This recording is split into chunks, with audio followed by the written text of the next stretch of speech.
जय सिया राम। इस वर्ष पांचांग के अनुसार माघ माह की गुप्त नवरात्रि 10 फरवरी 2024 से प्रारंभ हो रही है और 18 फरवरी 2024 तक यह पर्व काल चलेगा। हमारे सनातन धर्म में नवरात्रि का बहुत महत्व है। नवरात्रि दो तरह की होती है, पहले प्रकट नवरात्रि और दूसरी गुप्त नवरात्रि। गुप्त नवरात्रि प्रत्येक वर्ष माह और आषाढ़ के महीने में मनाई जाती है। इस समय पूस का माह चल रहा है और माघ का महीना आने वाला है। माघ माह में पहले 9 दिनों में माँ भगवती की उपासना की जाती है और इसे गुप्त नवरात्रि कहा जाता है। गुप्त नवरात्रि में 10 महाविद्याओं की साधना की जाती है।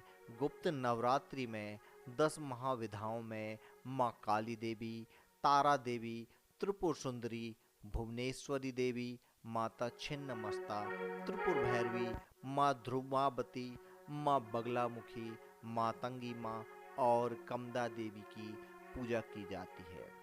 इस वर्ष पांचांग के अनुसार माघ माह की गुप्त नवरात्रि 10 फरवरी से प्रारंभ हो रही है। घट स्थापना के लिए शुभ मुहूर्त है। घट स्थापना शनिवार 10 फरवरी 2024 को सुबह 6 बजे से 11 बजे तक शुभ रहेगा। इस समय घट स्थापना का सर्वश्रेष्ठ मुहूर्त है। बाकी समय भी मध्य शुभ रहेगा। मान्यता अनुसार गुप्त नवरात्रि के दौरान अन्य नवरात्रों की तरह ही पूजा की जाती है। 9 दिनों में उपासना का संकल्प लेते हुए प्रतिपदा यानी पहले दिन घट स्थापना करनी चाहिए। घट स्थापना के बाद प्रतिदिन सुबह और शाम के समय माँ दुर्गा की पूजा करनी चाहिए। गुप्त नवरात्रि के दौरान घट स्थापना उसी तरह की जाती है जिस तरह से चैत्र और शारदीय नवरात्रि में होती है। सुबह शाम की पूजा में माँ को लौंग और बताशे का भोग लगाना आवश्यक होता है। इसके बाद माँ को श्रृंगार का सामान अर्पित करना चाहिए। सुबह और शाम दोनों समय पर दुर्गा सप्तशती का पाठ जरूर करें। गुप्त नवरात्रि की पंचमी को बसंत पंचमी का पर्व मनाया जाता है। इस दिन विद्या की देवी माँ सरस्वती की पूजा की जाती है। गुप्त नवरात्रि में इन 10 महाविधाओं की साधना की जाती है। आप सभी को चाहिए कि 10 महाविद्याओं की साधना करें, साथ में 10 देवियों के मंत्र का जाप करें या ब्राह्मणों से कराएं। गुप्त नवरात्रि में शक्ति की उपासना की जाती है ताकि जीवन तनाव मुक्त रहे। माना जाता है कि इस दौरान मां शक्ति के खास मंत्रों के जाप से किसी भी समस्या से मुक्ति पाई जा सकती है। गुप्त नवरात्रि के प्रथम दिन माता काली की पूजा की जाती है। मान्यता है कि इस दिन मां काली की उपासना करने से शत्रुओं का असर जीवन पर कम हो जाता है और नकारात्मक शक्तियां दूर हो जाती हैं।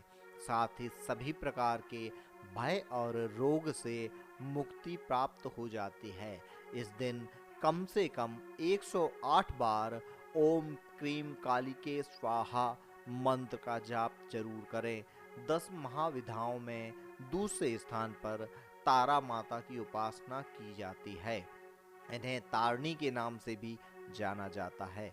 गुप्त नवरात्रि के दूसरे दिन तारा माता की उपासना करने से जीवन में सुख एवं समृद्धि की प्राप्ति होती है।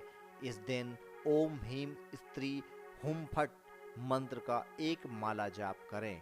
तीसरे दिन माँ त्रिपुर सुंदरी की पूजा करने से भौतिक सुखों के साथ साथ मोक्ष की प्राप्ति भी होती है। वह अपने भक्तों को सुंदरता, सौभाग्य और अन्य सांसारिक सुखों का आशीर्वाद भी देती हैं।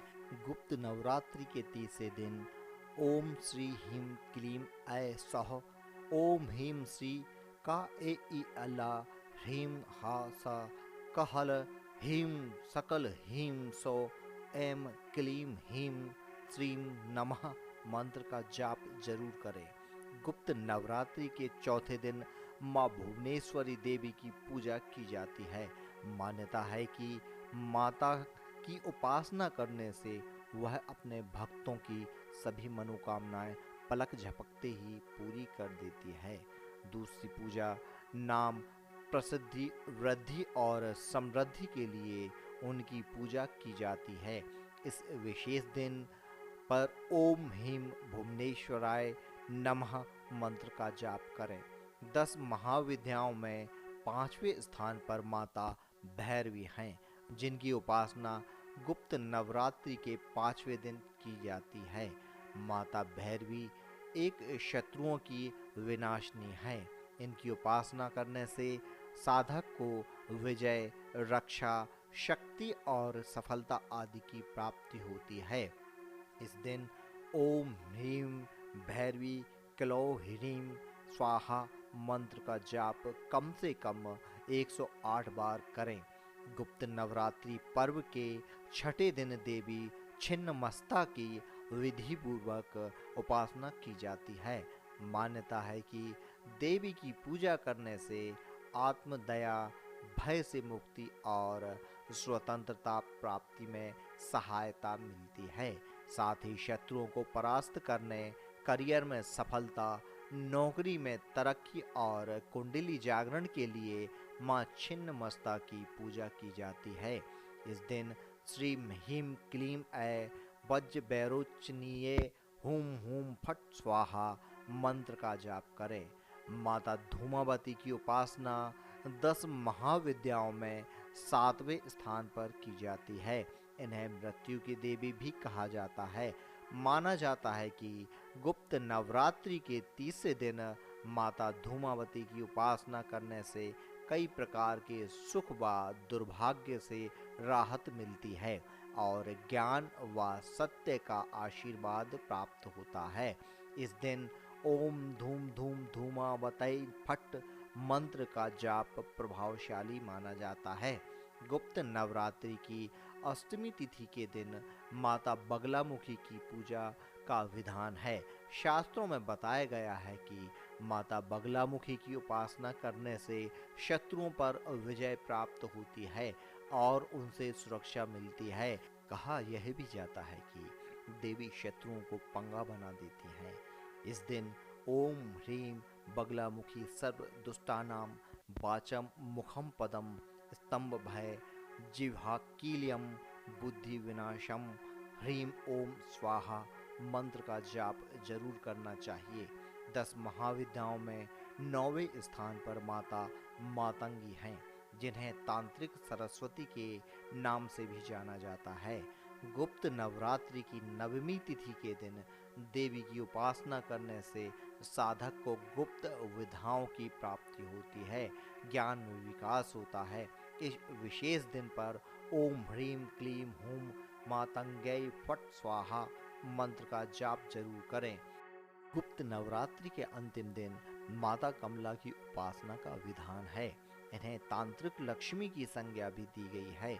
मान्यता है कि गुप्त नवरात्रि के अंतिम दिन माता कमला की उपासना करने से धन, ऐश्वर्य और समृद्धि की प्राप्ति होती है।